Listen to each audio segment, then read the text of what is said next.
کراچی شہر کا مضافاتی علاقہ گریکس ولیج ہے، جہاں 80 اسکوائر گز پر محیط یہ گھر احسان کوہاٹی کا ہے۔ احسان کوہاٹی ایک پرائیویٹ ٹی وی چینل میں کرائم رپورٹر ہیں اور ایک مقامی اخبار میں کالم بھی لکھتے ہیں۔ یہ کالم قلمی نام سے چھپتے ہیں، یعنی سیلانی کے قلم سے۔ احسان یکم محرم کو کراچی کے علاقے نمائش چورنگی میں دو مذہبی گروپوں کے درمیان تصادم کے واقعے کی رپورٹنگ میں مصروف تھے کہ اندھا دھند فائرنگ کی زد میں آ گئے۔ میں نے دیکھا کہ اندھیرے میں گولیاں ڈائریکٹ چل رہی ہیں، تو مجھے بڑا شوق لگا اور میں پریشان ہو کے کیونکہ سب سے زیادہ قریب میں ہی وہیں پر تھا، اور لوگ جو ہیں ہمارے میڈیا کے جو ساتھی ہیں وہ غصے کا نشانہ بنے تھے، تو وہ ذرا فاصلے پہ کھڑے ہو کے کیمرہ مینز اور ساتھی جو رپورٹرز ہیں وہ رپورٹ کر رہے تھے۔ میں ذرا قریب چلا گیا تھا کہ مجمع میں چلا گیا تھا کہ وہاں دیکھوں کہ صورتحال کیا ہے۔ جب فائرنگ ہوئی تو میں ذرا پیچھے نہیں لگا تو اچانک میرے ہاتھ میں کوئی چیز آ کر لگی بہت زور سے، اور مجھے سمجھے کہ کوئی نکیلی پتھر آ کے مجھے لگے۔ مجھے نہیں آئیڈیا تھا کہ مجھے بھی گولی لگی ہے، لیکن ہاتھ میں میرے موبائل فون تھا، میں اسی فون سے دفتر کو فون کر رہا تھا، ان سے رابطے میں تھا، تو فون میرے ہاتھ سے گر گیا۔ میں نے جب اپنا ہاتھ اٹھا کے ایسے دیکھا تو میری آستین میں چھید تھا اور خون بہہ رہا تھا۔ میں نے کہا یہ تو پتھر کا زخم نہیں ہے، مجھے گولی لگی ہے۔ پھر دیکھا میرے چیسٹ مجھے پین ہوئی، مجھے پیٹ میں پین ہونا شروع ہوئی، تو مجھے سمجھ میں آ گئی کہ مجھے گولیاں لگی۔ احسان کوہاٹی کو 4 گولیاں لگیں۔ پہلی گولی ہاتھ، دوسری سینے، تیسری پیٹ اور چوتھی ان کی گردن کو چھوتی ہوئی نکل گئی۔ جب انہیں گولیاں لگیں تو وہ حیران رہ گئے کہ مجھے کس نے گولیاں ماری۔ اس سے قبل انہوں نے ایسے کئی واقعات کی کوریج کی، لیکن آج تک ایسا واقعہ پیش نہیں آیا۔ مجھے 4 گولیاں لگی۔ پہلی گولی مجھے غالباً ہاتھ پہ لگی میرے، جس نے میرا ہاتھ یہ توڑ دیا۔ اس گولی نے ڈائریکٹ میرے ہاتھ پہ لگی، یہاں سے لگی اور یہاں سے آر پار ہو گئی۔ دوسری گولی مجھے یہاں چیسٹ پہ لگی تھی اور یہ جو اندر آ گئی۔ پھر ایک مجھے یہاں پیٹ پہ لگی ہے، پسلیوں کے پاس لگی ہے، اور ایک گولی نے بالکل میری گردن کے پاس سے اسکریچ کیا، اس نے مجھے میری گردن کو چھلتی ہوئی چلی گئی۔ تو بس یہ اللہ تعالیٰ نے بچانا تھا، ورنہ جس طرح سے مجھے بلٹس لگی تھیں اس کے بعد بچنے کے امکانات جو تھے وہ شاید 10% بھی نہیں تھے، لیکن اللہ تعالیٰ کی ذات نے مجھے بچا لیا، اور میرا اب تو اللہ تعالیٰ کی ذات پہ اور زیادہ یقین ہو گیا کہ مارنے والا جو ہے وہ بڑا نہیں ہے، بچانے والا بڑا ہے۔ صدمہ سا ہوا یا حیرت ہوئی کہ مجھے گولی لگ گئی ہے۔ 10-12 سال ہو گئے ہیں یہ کرائم رپورٹنگ کرتے ہوئے۔ کٹی پہاڑی، Lyari gang wars, Chaki Wada, art چوک، ملیر کے علاقے، جعفر تیار، رنچولی، ان کراچی کے وہ تمام ڈسٹرب ایریاز جہاں پر حالات خراب رہتے ہیں وہاں پر ہم رپورٹنگ کے لیے جاتے رہے ہیں۔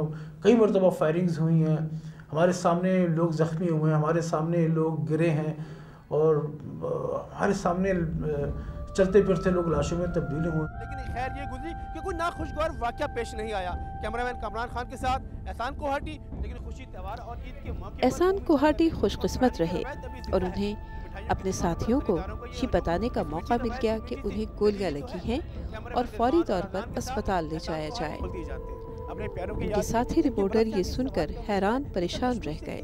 یہ بھی اپنے گھروں کو لوٹ سکیں گے؟ کیمرہ مین عبدالواحد کے ساتھ احسان کوہاٹی۔ اس کے بعد اللہ نے مجھے حوصلہ دیا، میں خود کو میں نے مضبوط کیا اور بھاگتا ہوا اپنے ساتھی رپورٹرز کے پاس گیا اور انہیں میں نے کہا کہ مجھے گولی لگ گئی ہے۔ ہم لوگ جو ان واقعات کو رپورٹ کر رہے ہوتے ہیں اس وقت ہمیں شاید بڑا آسان لگتا ہے، کیونکہ ٹارگٹ ہم لوگ نہیں ہوتے، یا انسان کی فطرت ہے، وہ جو بظاہر زخمی ہو رہے ہوتے ہیں ان سے ہمارا کوئی وہ دوسرے عام لوگ ہوتے ہیں۔ لیکن میرے ساتھی جن کے ساتھ 10-12 سال مجھے رپورٹنگ کرتے ہوئے ہو گئے، میرے فیلڈ کے لوگ، جب انہوں نے میری حالت دیکھی تو وہ شوق میں آ گئے، انہیں سمجھ ہی نہیں آیا، اور میرا منہ دیکھ رہے تھے۔ میں نے کہا یار مجھے گولیاں لگ گئی ہیں، تو پھر میرا منہ دیکھ رہے، میں نے پھر کہا یار مجھے گولیاں لگ گئی ہیں، تب ان کو ہوش میں آیا اور انہوں نے ایک شور مچ گیا کہ کوہاٹی کو گولیاں لگی ہیں، کوہاٹی کو گولیاں لگی ہیں، ایمبولینس لے کر آؤ، ایمبولینس لے کر آؤ۔ احسان کو جب اسپتال منتقل کیا جا رہا تھا تو ان کے ذہن میں صرف ایک بات گھوم رہی تھی کہ ان کا علاج ایک اچھے اسپتال میں ہونا چاہیے۔ تاہم انہیں یہ بھی معلوم تھا کہ وہ کسی بھی بہتر اسپتال کے اخراجات برداشت نہیں کر پائیں گے۔ بدقسمتی سے پاکستان کے 90% ادارے صحافیوں کو میڈیکل سہولتیں فراہم نہیں کرتے۔ جس وقت مجھے بلٹس لگی میں چاہ رہا تھا کہ آغا خان ہاسپٹل چلا جاؤں، جو کراچی کا سب سے اچھا اور لیکن سب سے مہنگا ہاسپٹل ہے، لیکن مجھے خیال آیا کہ میں آغا خان ہاسپٹل افورڈ نہیں کر سکتا، تو پھر میں نے فیصلہ کیا کہ میں لیکن نیشنل میں جاؤں، اور اس جو پولیس والا میرے ساتھ تھا جو مجھے لے کے جا رہا تھا اس سے میں نے کہا کہ مجھے اس ہاسپٹل میں لے جاؤ، کیونکہ میں سمجھ رہا تھا کہ شاید لیکن نیشنل ہاسپٹل کے جو اخراجات ہیں وہ میں برداشت کر لوں گا۔ تو ایک جو سیلریڈ پرسن شخص ہوتا ہے جس کو تنخواہ ملتی ہے اور اس نے پورا مہینہ گزارنا ہوتا ہے، ایک وہ بھی پریشانی تھی، اور پھر مجھے اپنے بچوں کا، اور میرے بچے مجھے بہت عزیز ہیں، بہت پیارے ہیں، ان کا چہرہ میرے آنکھوں کے سامنے آ رہا تھا۔ منیب کا کبھی چہرہ میرے سامنے آتا ہے جو اسکول سے آتے کے ساتھ ہی مجھے جپی ڈال لیتا ہے، اور کبھی یہاں سے چومتا ہے مجھے، کبھی یہاں سے چومتا ہے مجھے۔ شیز خان مجھے یاد آ رہا تھا جو رات کے میرے پاس بیٹھ کے مجھ سے کہانیاں سنتا ہے۔ مجھے اپنی والدہ کا یاد آ رہی تھی جنہوں نے بڑی تکلیفوں سے ہمیں پالا پوسا ہے۔ میں کلاس 3 میں تھا جب میرے والد صاحب کا انتقال ہوا۔ احسان کی ماں کا کہنا ہے کہ جب ان کے بیٹے کو گولیاں لگیں تو انہیں قدرتی طور پر محسوس ہوا کہ وہ کسی مصیبت میں پھنس گیا ہے۔ عصر اور مغرب کا درمیان تھا، قدرتی مجھے کچھ ایسی فیل ہوا کہ جیسے مجھے نا کسی نے سینے پہ 3 مکے مارے ہیں۔ میں عجیب سی میری کیفیت ہو گئی، اور میں اپنی بیٹی کو کہتی سادیہ مجھے پانی پلاؤ بیٹا، اور پتہ کرو بھائی تمہارا کہاں پہ ہے۔ کہتی کیوں، ابھی تو آپ سے بات ہوئی 3 بجے، لیکن میں نے کہا مجھے کچھ ہو رہا ہے، میرے احسان کو کچھ ہو گیا۔ کہتی امی آپ تو بس پتہ نہیں کیا، اچھا میں دیتی ہوں آپ کو پانی۔ اس نے مجھے دیا ہے، لیکن میری سانسوں کی جو کیفیت ہے نا عجیب سی ہو گئی۔ میں باہر گیرلی کی طرف نکل گئی اور لمبے لمبے سانس لی، دوپٹہ میں نے سر سے اتارا، اور بس عجیب سی میری کیفیت ہو گئی، بہت بری حالت۔ پانی اس نے مجھے دیا، لیکن میں نے کہا احسان دیکھ کچھ لگ رہا ہے، کچھ ہو گیا بیٹا، تو پتہ کر۔ میرے موبائل سے وہ نہیں ٹرائی کر رہا، آپ اپنے موبائل سے، کہ میجی وہ راستے میں ہوگا۔ میں نے ٹی وی آن کیا تو اس میں پٹی چل رہی تھی، احسان کوہاٹی کے سینے میں گولی لگ گئی۔ بس پھر تو میری کیفیت کیا تھی، پھر وہ خدا سنتا ہی، میں جانتی ہوں کہ میرے یتیم بچہ بڑی مشکلوں سے پلا ہوا۔ صحافتی تنظیموں کا کہنا ہے کہ پاکستان دنیا کے خطرناک ترین ملکوں میں سے ایک ہے جہاں سب سے زیادہ صحافی قتل ہوئے ہیں، خواہ بم بلاسٹ کا شکار ہوئے یا اندھی گولیوں کا نشانہ بن گئے۔ حکومت کی تمام تر یقین دہانیوں کے باوجود اب تک قاتل کی گرفتاری تو دور کی بات، کسی مجرم کی نشاندہی بھی نہیں ہو سکی۔ تقریباً 100 کے قریب صحافی اور اخباری کارکن جو ہے وہ یا تو قتل کر دیے گئے، یا بم بلاسٹ یا گولیوں کا نشانہ بن گئے۔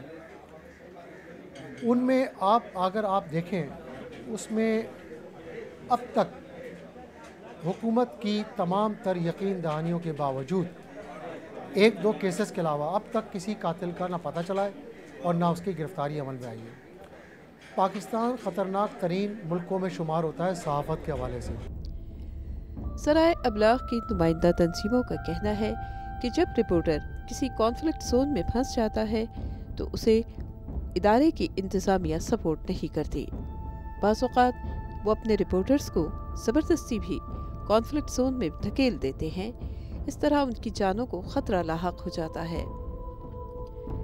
اور مجھے انتہائی افسوس کے ساتھ یہ کہنا پڑتا ہے کہ جب کوئی رپورٹر یا کیمرہ مین کسی کانفلکٹ زون میں پھنس جاتا ہے اور وہ وہاں اس کے ساتھ کوئی زیادتی ہو جاتی ہے، تو اس بجائے اس کے کہ اس کے زخموں پہ مرہم لگایا جائے، اس کے اوپر الزام تراشی ود ان ہاؤس شروع ہو جاتی ہے۔ اس کے ادارے اس کی غلطیاں کاؤنٹ کرنا شروع کر دیتے ہیں۔